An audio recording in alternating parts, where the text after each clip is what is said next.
Hi, my name is Abby with Little by Little Fitness. Today we're just doing a tutorial on Koundinyasana. It's kind of an advanced pose, but once you break it down, learn a little bit of the mechanics of it, it can be a lot less intimidating and complicated looking.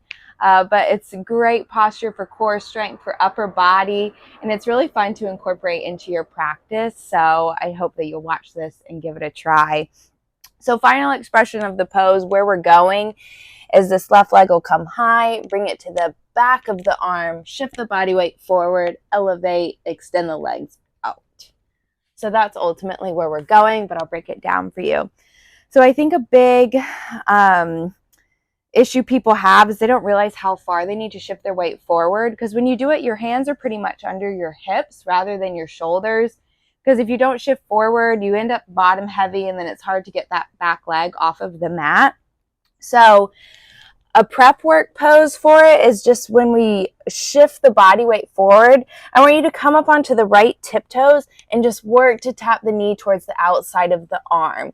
This is a great prep pose, great for strength, and just work on shifting that body weight forward. Shift and tap. And see how far my shoulders go beyond my hands. That's what we want. That's how we're going to get that little fulcrum of getting underneath the body, and the top and the bottom can balance. So once you've got that shift, start to practice it. So lift the left leg, come onto the right tiptoes, and start to shift forward, shift forward, shift forward. Bring this knee up to the back of the arm. Start to bend the elbows, lower down. And when I'm lowering down, this elbow is making the connection with this hip, and then this leg is coming to the back of the arms. So just like we did in our chaturanga prep, you want to wrap in, so these eyes of the elbows will start to point forward as you lower down. So we wrap in and we pin those elbows down, creating that little shelf where this hip can rest and the knee can rest on the back of the arm. So give it a try. Lift the left leg, elevate on the right tiptoes, shift forward, shift forward, shift forward, shift forward, lower the hip towards the elbow, lift this knee up, start to bring the shoulders down, feel that right leg lift, and then you can extend the legs out over time. Another way to get into it is from a lizard lunge. So if you're in a class and your teacher cues lizard lunge, it's a great place to kind of play around with it. So I'll do it on this side.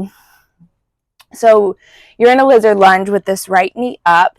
And so to get into it from here, we'll thread this right shoulder underneath, and you'll walk the hands back. So the hands are more towards under the hips rather than up here under the shoulders, because remember, we shift forward. So bring the hands more towards under the hips, wrap in, eyes of the elbows point forward, tuck the left toes, lift the left knee, and start to shift forward. Then we work to shimmy this right foot out, lower down, elbow and right hip come together, and then you bring the back or the right inner thigh on the back of the arm. So lower down, and maybe this heel stays in, or maybe eventually it kicks out, but it's lowering the shoulders down, getting that little lift. Maggie's over it. She's done. So give it a try. Play around with it. See which works for you better. If it's better coming in from this way, or if it's better entering from a lizard lunge. But just play around with it. Let me know how you do. If you have any questions, please let me know. Enjoy. Have a great rest of your day. See you next time. Bye.